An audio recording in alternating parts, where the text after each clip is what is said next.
what you want, when you want it, where you want it. This is The Mesh.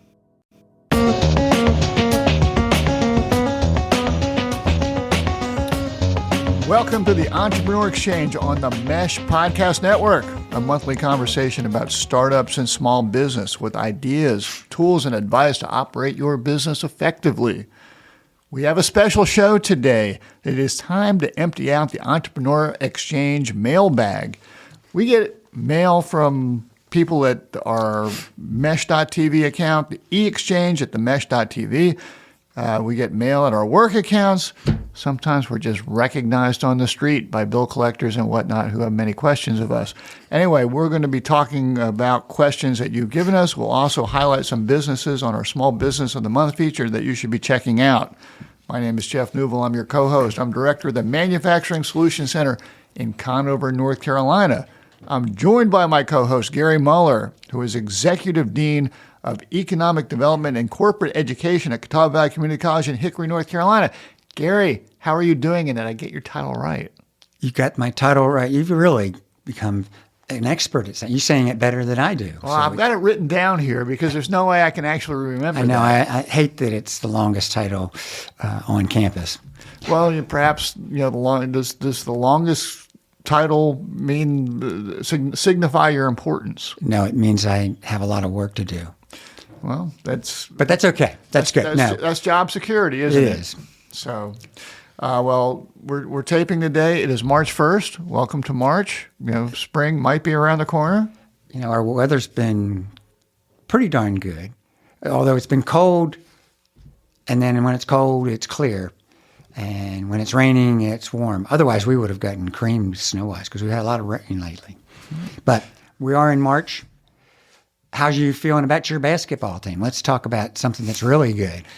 I'm feeling okay. I'm not overly confident. I mean, I think they've done well, but they strike me as they could make a run or they could go out early. Don't know. Yeah. Depends which one shows up. And the Wake Forest basketball team is on the cusp of making the tournament at this point. Yeah, they lost they had a bad loss this week after beating Duke and storming the floor and knocking out one of Duke's players. I'm sorry about that. We don't condone that. No, we don't. Yeah, we don't condone knocking out. But he's fine, thank goodness. Yeah, yeah. But we don't get to storm the floor very often, so they were excited. Act like you've been there, Gary. Come on. Well, we do.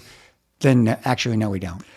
So I know people really don't tune in to hear us jabber about our basketball. Okay, let's talk about baseball. They want to hear us answer questions, provide some hopefully helpful advice.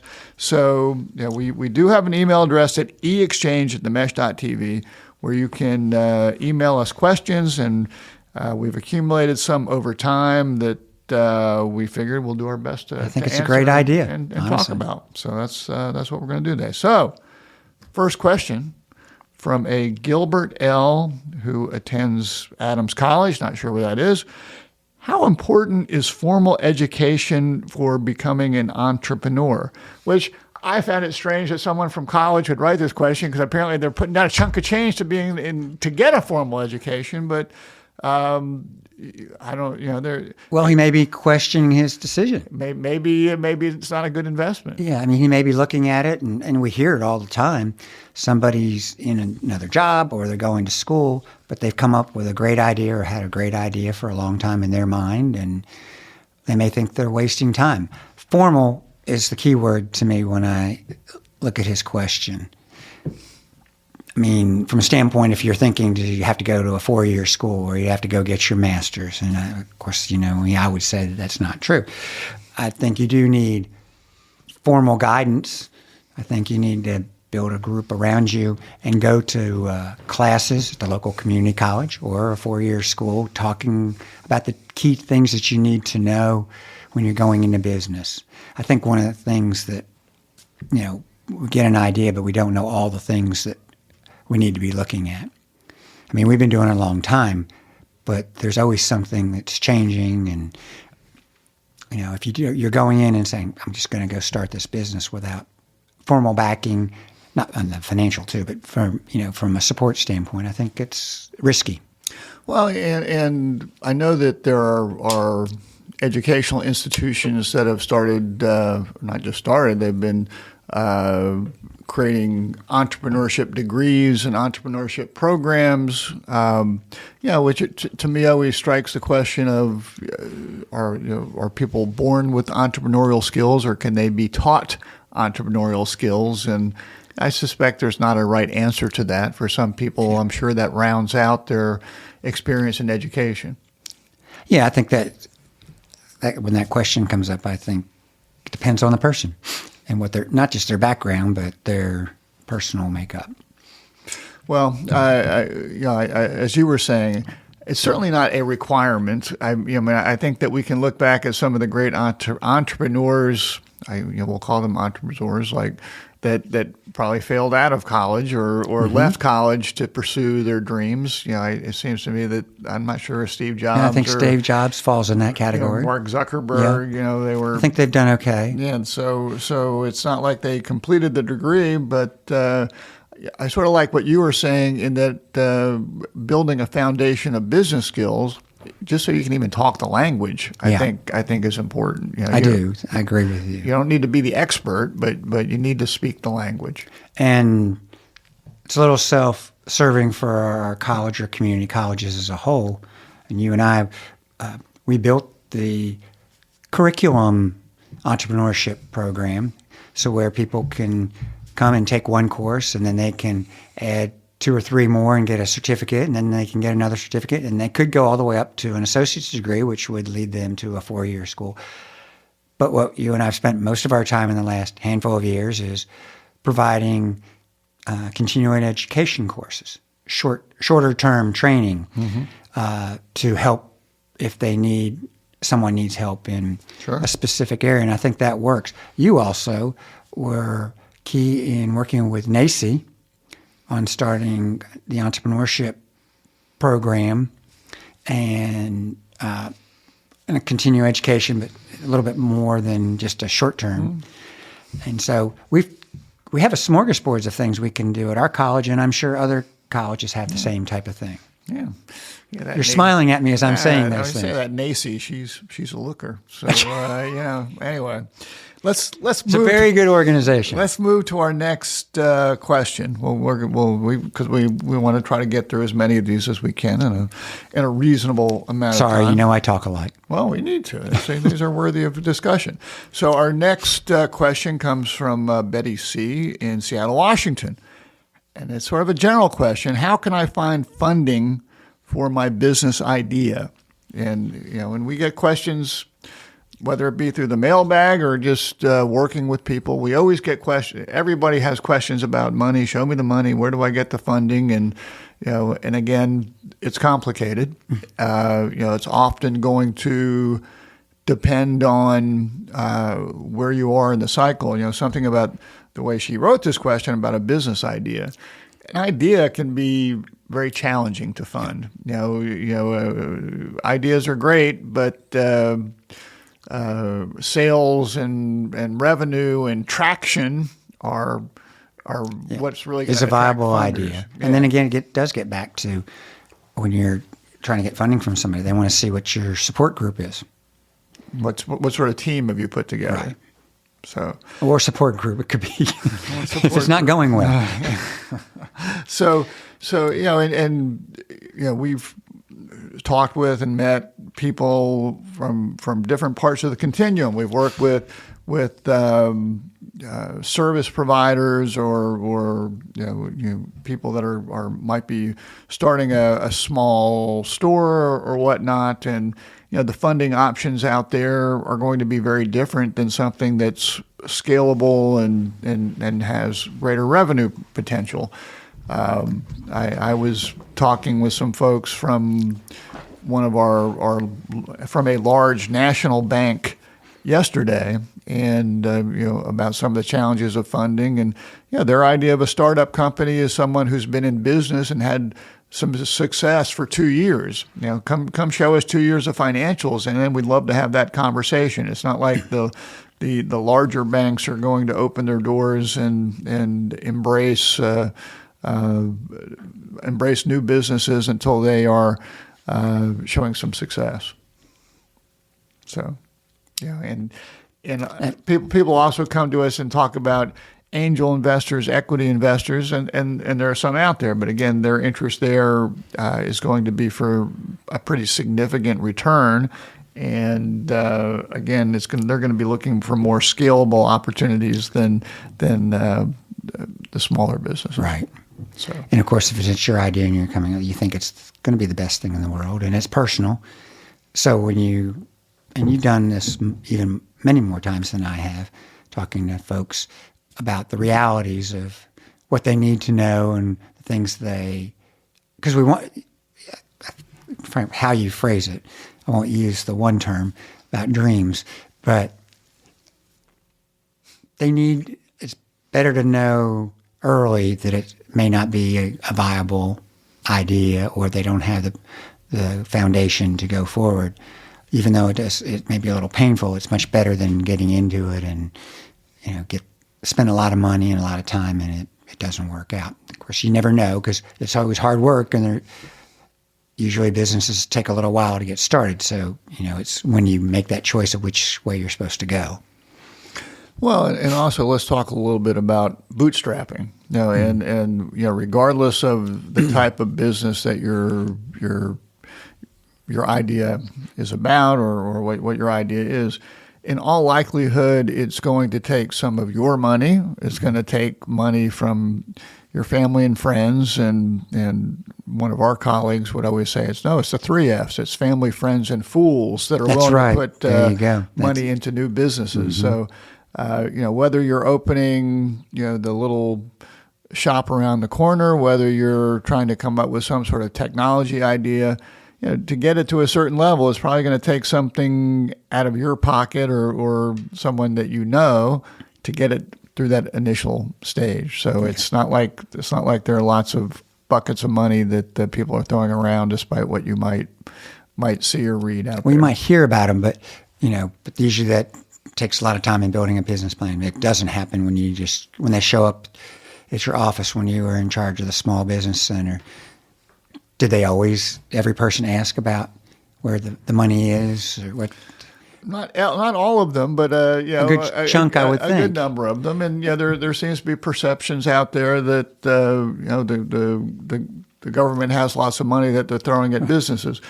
And the government has lots of money, but they're generally not in the business of choosing privately owned businesses to support. Now they're throwing it in other areas. Yeah, they're publicly owned organizations to support. So anyway, you're going to have to roll up your sleeves and really identify, at least initially, where that money is going to come from, and not expect it to be thrown at you by lenders or equity funds. And I worry about folks that say, I'm going to go start a business or I want to be an entrepreneur when they lost a job, unfortunately. And we hear that a lot. And they may be really good at it, but when they're saying that, they're not realizing it's a 24/7 job. And like I say, putting your own money in or your family money, in most cases, it's probably harder than a regular job, particularly getting started. And the returns are usually not going to come nearly as quickly as people expect. Right. It's if you got to pay that mortgage next month and you want to start your business this month, that's a problem. Yeah. So exactly. So next question, I think, is somewhat related to that question. It comes from Giles N. in Connecticut.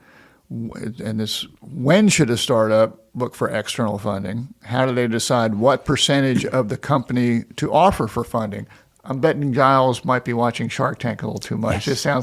This sounds like right out of the Shark Tank sort of thing, where it's like, I'm going to give you 10% of the company for $200,000, and they're all sort of doing their quick math to say, you're saying the valuation of this company is this. How do you come up to that number? Well, and I'm a Shark Tank fan from the very beginning, and more because it's entertainment, but I also think it helps people look at what a pitch would look like.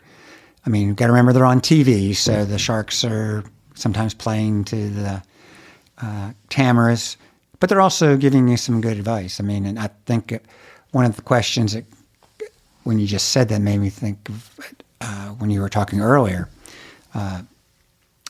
Are you going to spend 100% of your time in this job? Or if it's part-time, an investor may not be as excited about it if you got a full-time job and I'm going to work on this on the side when I get back from work. And that's it's a red flag or something that people need to look at as an investor.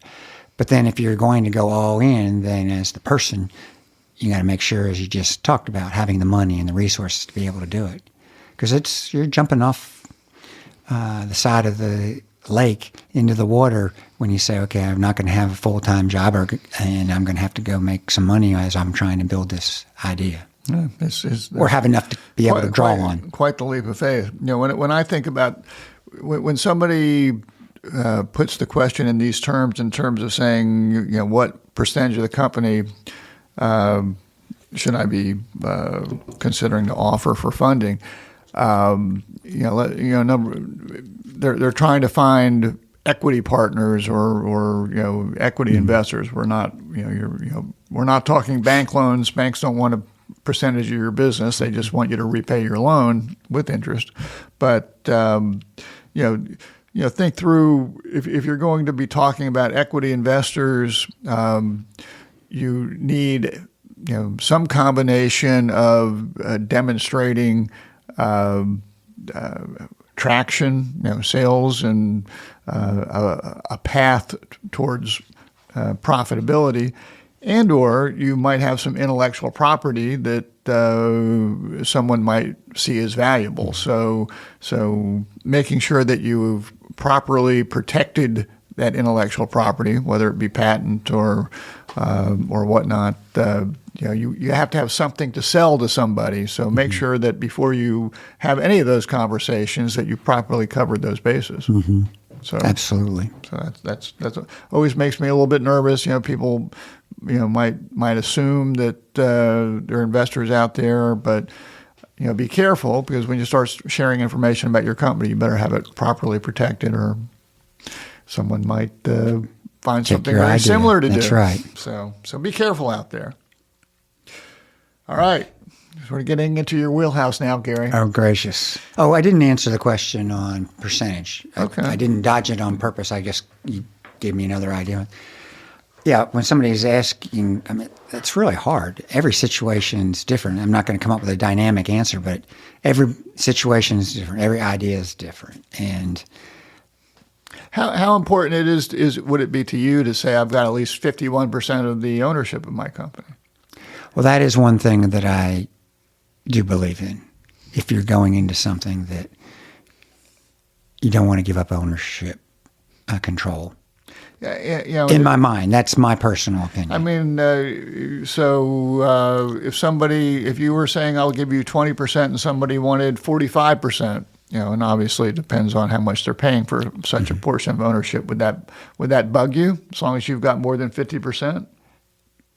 Again, I think you're also, when they're investors, you got to see if your goals are the same, if you've got the right mix of personality and what their backgrounds. I don't think I'd feel good about. I would always feel better if I had 55 and they got 45, no matter what. Sure. And that the contract's written to make sure that majority ownership has the decision making, because that always helps. But I still think, even in getting in business and in getting an investor, you want them to have similar mindset. Well, and I think that's a very good point, in that understanding the end game. Is this, if it's your business and it's something that you want to continue working with as you bring in partners, that's one thing. If you're bringing in somebody because you want to sell your business in 3 to 5 years, that's a totally different mindset. You're trying to scale it up very quickly and increase its value, sell it, and get out and do the next thing. Mm-hmm. So that's making sure that you guys are making sure that whomever you work with, that you're in alignment with, is very important. Well, and I can give you a couple of examples, good and bad. My brother and I have started a few businesses, and of course we're a relative mindset. Now, family businesses are also very tricky. Knock wood, God bless. my brother and I get along well, so that's worked out well. But even as family, or maybe even because you're family, issues will come up, and that can be a challenge. But I've also been on another side where having some folks together, and we actually had 7 partners in the business, and 4 of them were of like mind. The other 3 had some wild ideas, and that became challenging. Well, I've been watching a TV series called Arrested Development that has a lot of those family dynamics, so I can recommend that out to folks as well. So, would that be a Con Ed course? Could be. So, next question comes from Charles L. in Champaign, Illinois. I'm starting a cannabis business, but I'm struggling to find funding options. Thoughts on funding a cannabis business? And you're asking me? Yeah, because you've got a lot of experience with this. Yeah, Not. In North Carolina, where Gary and I are, there are limitations on this. It's not legal to start a cannabis business here, although it seems like I read something maybe in the last couple of days that one was being started in Cherokee, North Carolina, and I don't know if that's because it's on an Indian reservation that has that they operate differently. So something starting there, but we know that many banks and financial organizations don't want to do business with cannabis businesses because of concerns about legal issues and transferring things across state lines and whatnot. So it's a very tricky situation. There's a good example of what we've been talking about. I would not be a good person to be involved in that business right now.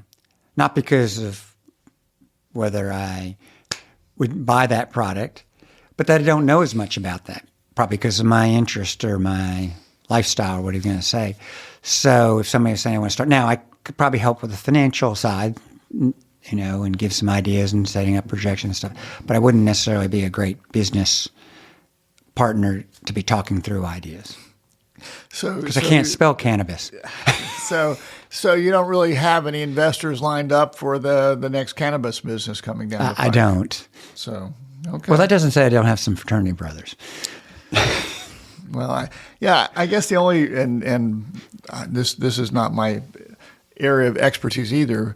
The one thing I'll say is if you're looking for investors, and there are going to be some limitations on the type of investors that are going to want to invest in this type of field. But I think it's important to really develop a good financial plan to demonstrate that you understand what your costs and how you're going to make money. Yeah, how show me how you're going to make money. If you have a really tight, solid financial plan that you can present to potential investors, again, probably not banks more the formal type people. But I think this is a place where equity investors or business partners are probably going to come into a play. But I think that for any business, whether it be cannabis or anything, making sure that you've got a really tight financial plan that can show a path to profitability is going to be what is going to make it investable. Yeah. Well, again, like I said, that's where both of us, but I could get involved in helping them build a financial model. They'd have to give me the right assumptions and those type of things. But that is important. I think it is in every investment that you got to be able to show people how it can make money. So, next question, and this is more of a general question. This comes from Louis Skolnick in Chicago. What are some essential qualities for a successful entrepreneur? But when you think of a successful entrepreneur, are there certain qualities that you think of, Gary? I think someone with a strong personality, passionate about their idea, willing to work hard, and work harder than they would be if they were working for somebody else. Understand that as passionate as they are and how strong-willed they are, that they need good support team. I know I've said that about 10 times already, but I think it's true. because I've seen people that were really sharp, but they were had to be their way that, even no matter who was helping them, they were going to still do it their way, and they didn't do well. But I do think you need to you have to be resilient, because there'll be some very tough times. Probably, and I always say, never say never, never say always, but in this case, there's probably always be challenging times, and that some not be as much as others, but. Yeah, when I've met people that are in starting businesses, part of what I've done is do counseling for startups, and to me, I think I always my thought process, and just in having initial meetings with people, is there are certain people that their idea might be a little bit more basic, but you just get a sense of that person. That person is not going to let anything stand in his or her way. They're not that they're going to necessarily steamroll you, but they're just going to figure out. They're problem solvers. They're going to figure out how to get things accomplished, and they're not going to accept it can't be done. And there are other people that might have just this incredible idea, but just not have that resilience or ability, that follow through ability to do it. So I always found myself saying that the businesses that I'm going to bet on are really more about the person than the idea. Someone might come with a rather vanilla idea, and maybe they want to open a store or create some sort of software project, that there's other competition out there, but you just get a sense from a certain person that they're going to figure it out. They're going to make it happen, and to me, it's betting on that person who just is, willing to do whatever it takes within legal bounds to make it happen.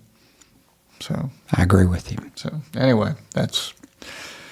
Again, there's, I'm sure we can look at entrepreneurs and they might have very,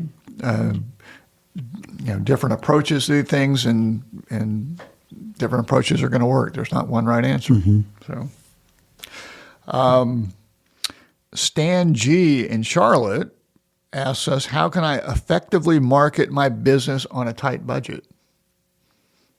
Probably one you've heard before. Yes. And what I think about it at the college when we're doing different programs. Yeah. So how are we doing it there? What recommendations do you have when you want a tight budget? Obviously, be very careful with what you're going to do, the plans, and so I would try to use as many social media, I want to say free, but inexpensive ways to get our message out. But you can't just sit there. I use the term probably once a week, can't be the best kept secret in town. So you've got to get out there. It doesn't matter how great your idea is if people don't know about it.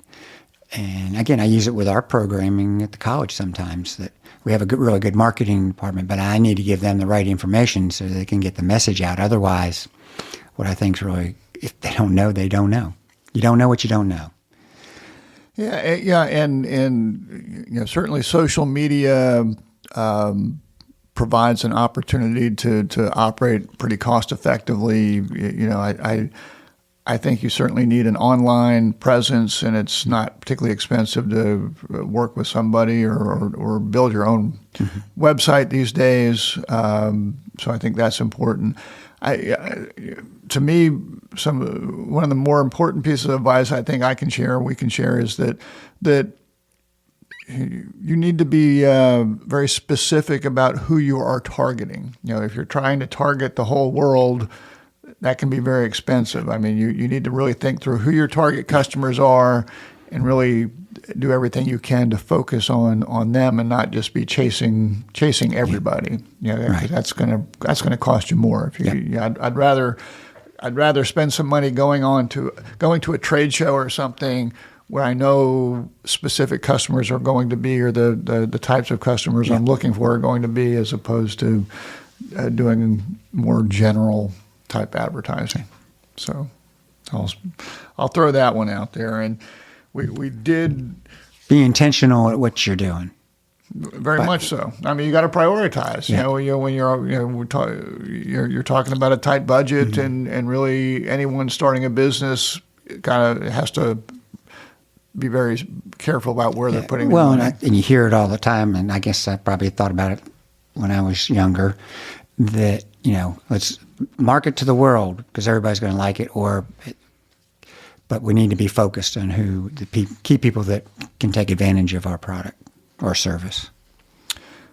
So sort of related to that question, Lamar L. in Greensboro, North Carolina, asked us, what are some tips for building a strong brand identity? So sort of like marketing. I mean, Yeah. To me, from a brand identity, people come and say, I want to build a brand. I want to build a brand, which is, a very, great, noble, good thing to do. Mm-hmm. Understand that it's going to, brands do not happen overnight. Right, exactly. It takes time and it takes much consistency. So, I think, following through and being consistent in the way you're promoting yourself, developing the brand presence, whether it be logos or whatnot, there's got to be a lot of consistency out there, and it's going to take a lot of time. It's going to take some money, so you better strap in. Mm-hmm. So that's what I think of when people talk to me about brands. Well, I think it takes time, and it's going to say, okay, I'm going to do it. This is what I'm going to be known for. Well, you got to make sure you have the resources and the wherewithal to follow through on that. So, I think every idea and every situation it evolves. You may start here, but we know we'll be tweaking it if we're lucky. And many times we'll be making a big shift from what we started because we saw something in the environment that made it different, or our resources. I know I keep coming back to it, but if you've got a strong network and a strong foundation, you'll be able to do things much quicker than if you're trying to do it all yourself. So Gary, I'm sure you watched the Super Bowl. Of course. Okay, and perhaps the most popular commercial, or maybe I'll say most memorable commercial that came out was for Dunkin' Donuts, because they have more money than startups because they had some big celebrities there. So when you think, I'm just curious. And I don't know why I even brought this up. I'm just. I love Dunkin' Donuts. Well, how did you think the commercial? It had Ben Affleck, Matt Damon, Tom Brady, Jennifer Lopez. Some pretty well-known people in it. What was my first thought? Yeah, I mean, did you find it to be authentic? Was it on brand, or was it just entertainment? I think it was just entertainment. I thought about how much money they were paying for. It's a lot of donuts. That's a lot of donuts, exactly. And there's some sort of Boston imagery there. I don't know, or New England imagery. Mm-hmm. I don't know. Is that what they're trying to get across? Well, it'd be interesting to see, because I guess I do picture Dunkin' Donuts as a more northeastern, and I don't know where the spread at. Of course, they're so big now. They're up, but they were attracting. We do have them in North Carolina. We do. I have one within a half mile of my house. God bless. So I don't. To me, authenticity is a word that I think of when for successful brands, and I guess I've just been puzzling in my brain how to connect their commercials to the authenticity. Yeah, I guess I would say that was more for entertainment and to get because we remember that commercial. I don't remember all the things they did other than it was kind of silly and they had big stars. But because I'm a Dunkin' Donut fan, I'm going to go there for my cream-filled donut and a few other things. I don't drink coffee, so I'm sure they'll sell you a soda, buddy. Come on. They'll sell me that, or a latte or something, yes. So last marketing-related question that we had in there from a Dudley D. in Phoenix, Arizona, and it goes back, another cannabis entrepreneur. How can I effectively market my business while adhering to strict advertising regulations? Which again, I guess that sort of comes back to some of the funding. And I've not been involved with marketing a cannabis business. I don't know if I guess perhaps some of the social media platforms have restrictions. I don't know. Or states may have different restrictions. I guess that could be it as well. So I guess. When I think about a cannabis entrepreneur, I'm thinking more about probably somebody that's happy, or at least mellow. But I'm thinking about more of a store type location for either medicinal or, depending on what state you're in, recreational purposes. So I would assume that there's also some degree of word of mouth, organic advertising, no pun intended, that would go along with that. You're trying to find ways to get the word out about what you're doing, and I'd rely on social media as much as I could, content creation, while adhering to whatever regulations are out there. But I guess I would also look for partnering opportunities. Go sponsor that kids' soccer team. Soccer team. Yeah, put your cannabis on their backs or something like that. Now, how would that look? I don't know. What do you think, here? Get people's attention. Would the community college put some advertising on the players for the local cannabis shop? You never know. The price is right. All right, let's move on. If we're in downtown LA community college, it's probably just fine. Yeah, maybe that's what they're doing. Arnold P. from Denver. How can I manage my time effectively and stay productive as an entrepreneur? What sort of organizational tips or things, time management tips, do you have for folks out there? I like that question, because you've asked me that question before. You're very organized and very structured. Not really. Well, you put on a great facade then, but no, you are.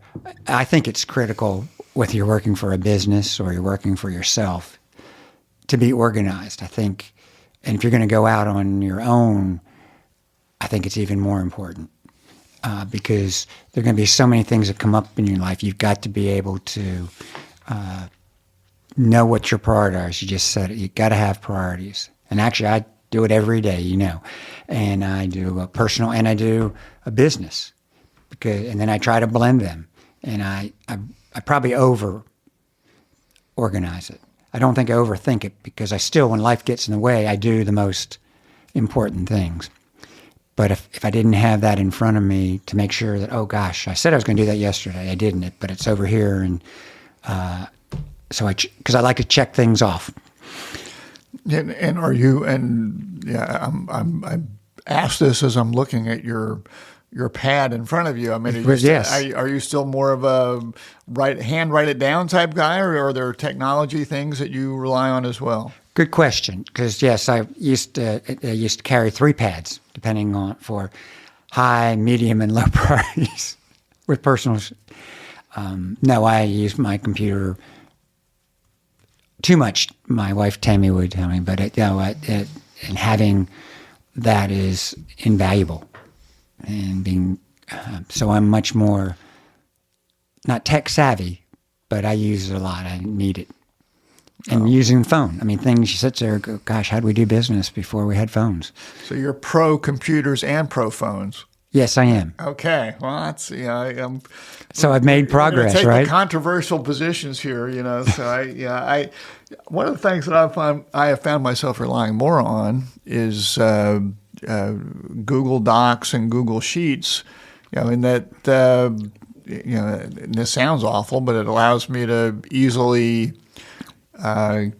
get to that information from multiple locations, meaning, I can work from home too, which isn't always particularly healthy or whatnot. So, I mean, it's taken me a while to embrace that, but I maintain a lot of my schedule and lists, using a lot of the Google options at this point. Which is a very good thing, because you do, these days and times, when it's with us, we should take advantage of it, because you never know when something's going to happen, and having it access at home or on your phone or whatever it happens to be is important.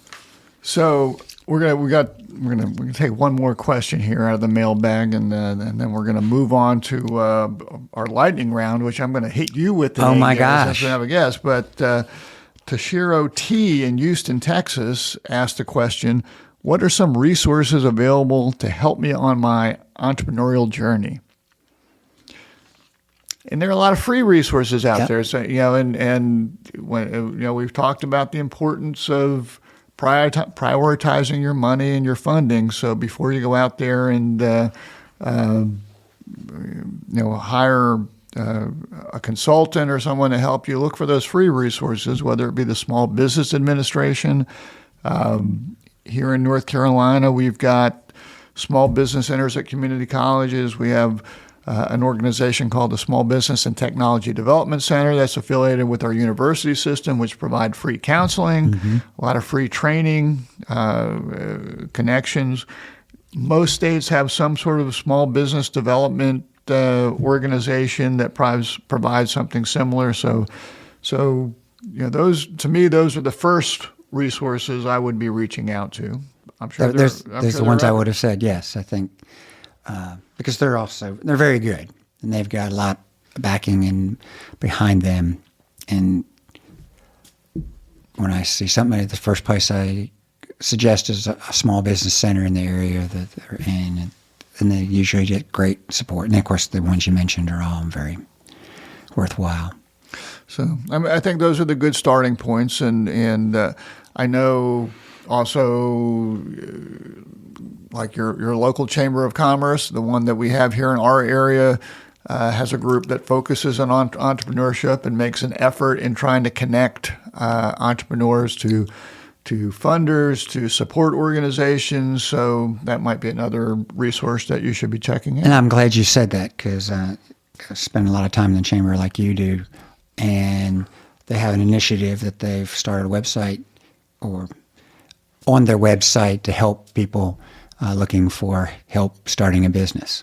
And it's very good. And that would actually be a document that would be useful to, there's some information that's just oriented to our geographic area, but if you check out the Catawba County Chamber of Commerce, Google that, you'll find their startup guide and another resource that you can access regardless of whether you're a chamber member or live in Catawba County, North Carolina. But you could probably just another tool that you can benefit from. I think that'd be very good. So anyway, that's a good call there. Okay. Well, listen, we very much appreciate everyone giving us some questions to answer. So thank you so much. And if you email us at eexchange@themesh.tv, as we collect more questions, we'll do another mailbag show. I love that. That was great. That's fun. All right. Now, usually when we have a guest, we do a lightning round each month. And Gary, since we don't have a guest, I have to do the lightning round. Well, God bless. And I may shock some people with my answers. Of course, I don't know what the questions are. That's right. Because you change them. You don't know what the questions are. And the lightning round this month is sponsored by Ned Ryerson Insurance, whole life, auto, flood, home. You really can't have enough insurance. Am I right or am I right? That's what my wife says. Stay safe with Ned Ryerson Insurance. You can check it out on the internet. So, Gary, some quick questions, quick answers. Don't think too much. I don't. Well, yes, I do react too quickly sometimes. All right. Favorite vacation spot? The beach. Be more specific. I like the beaches in North and South Carolina. Okay. Well, I thought and I like California. I thought you were going to say Charleston. Well, yeah, that's why I said North and South Carolina. Okay. I love Charleston, as you know. All right. Sweet, salty, or sour? Sweet and salty is sweet really, and salty? Yeah. Well, honey roasted peanuts. Okay. But if I had to choose one, sweet, because everybody knows that I have a soft spot for sugar. That was what I was guessing, Yes. I start breakfast with sweets, I have lunch sweets, and then dinner is something normal. Favorite Olympic sport? Gosh, I love the Olympics. Probably track and field. Is there a particular track and field event that you enjoy more than others? I enjoy seeing things I don't normally see on a regular basis. High jump, long jump. I love running, even though people get boring. I enjoy watching the end of the race to see how it goes. I kind of enjoy the Winter Olympics because of those sort of things. Just because I don't the long jump or what do they call it? What is it? The long high jump. When the triple jump. When they go off the ramp in the Winter Olympics, the skis. And I was going to go to the Winter Olympics because I love that because I don't really pay much attention to it. But during the Olympics, I would love Yeah. skiing. I love hockey. I love ice skating, even though I'm not a big ice skater, but I like to see, I like people compete. I love the gymnastics too, by the way. I guess that's a Summer Olympics. What is a typical Gary Muller lunch? Oh, God bless. Well, if we go, it's Dos Amigos. So Mexican. Mexican. Okay. Was that typical? No. Well, yeah, I love that. I love Mexican food. I like Chinese and Japanese food. All right. But of course, I love, I'm going to say this, I do love chicken and beef. And is it true that Outback went out of business?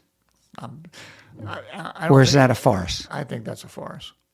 Good. So Because that was, we go there about once a week. They might be closing locations here and there, but I don't think they're going out of business. I did start to drink about that, and I don't drink.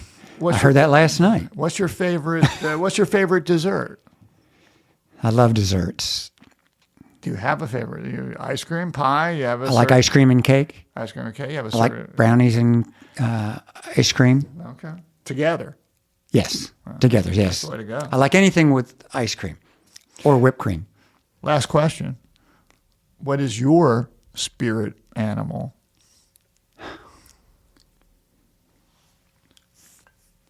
I'm sorry, I'm thinking too long. I don't know. A Labrador retriever. Very happy and slobbering all over the place. That's you? We've had labs in our family for a long time, and all right. They make me happy. Good answer. Okay. Well, thanks for playing the lightning round. I loved that. That was fun. All right. So we always like to wind up with small businesses. You have a small business that you want to give a shout out to today? Well, I was talking to one of my boys, so I actually have a couple. I have one that I may have said a long time ago because she was one of our boys' play friends when they were younger, Jada Corwin, and she started her own homemade pottery in Georgia. And we were talking about her last night, and so I just thought she's got some very creative things. She's at Corwin, Corwin, pottery.com. Okay.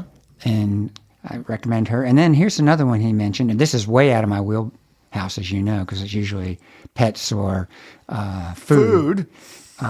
Ashley Ann Taylor is owner of DTFI, Dress for the Image. Dress for the Image.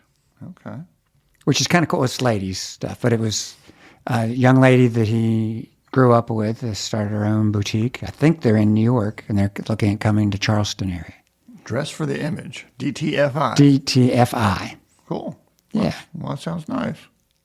Way out of my wheelhouse, but it was pretty. I looked at it, the website, and I said, this looks pretty cool. And it's neat when you knew them when they were younger, and they're out on their own doing entrepreneurship type things. Well, some of your entrepreneurship must have rubbed off on the family and rubbed off on friends. I don't know. Well, our son, he's an entrepreneur too. He likes to start new things too. Okay. Well, good deal.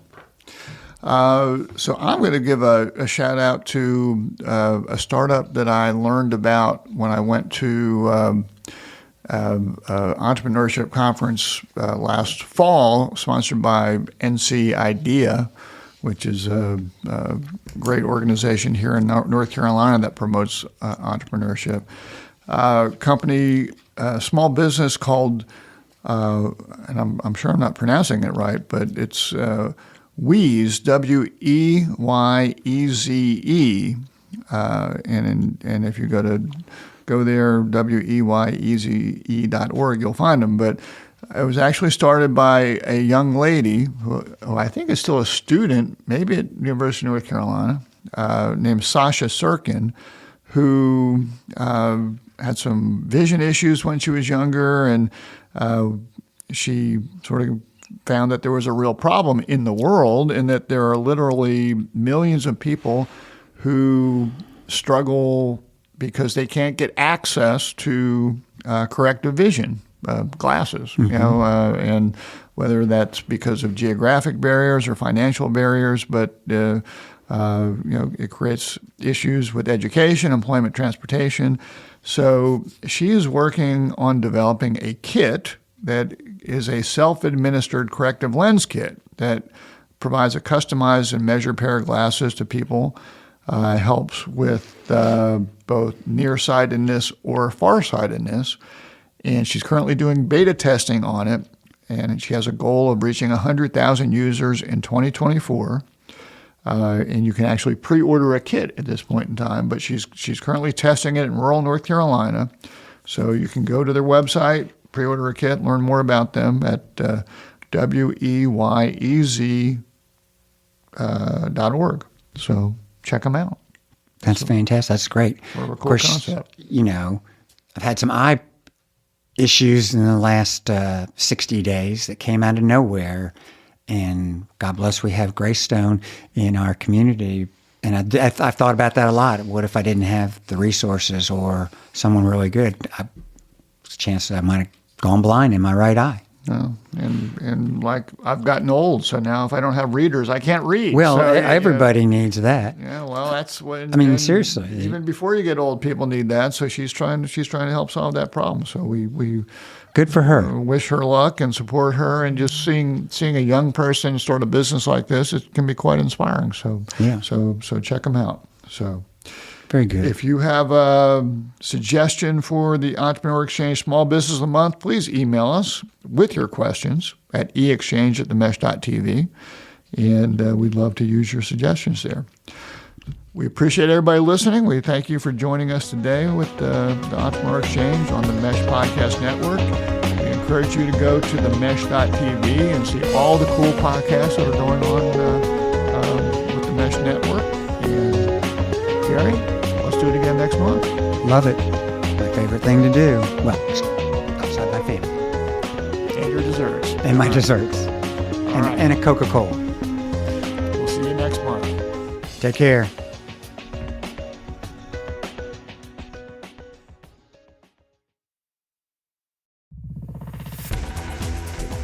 You've been listening to The Mesh, an online media network of shows and programs ranging from business to arts, sports to entertainment, music to community. All programs are available on the website as well as through iTunes and YouTube. Check us out online at themesh.tv. Discover other network shows and give us feedback on what you just heard.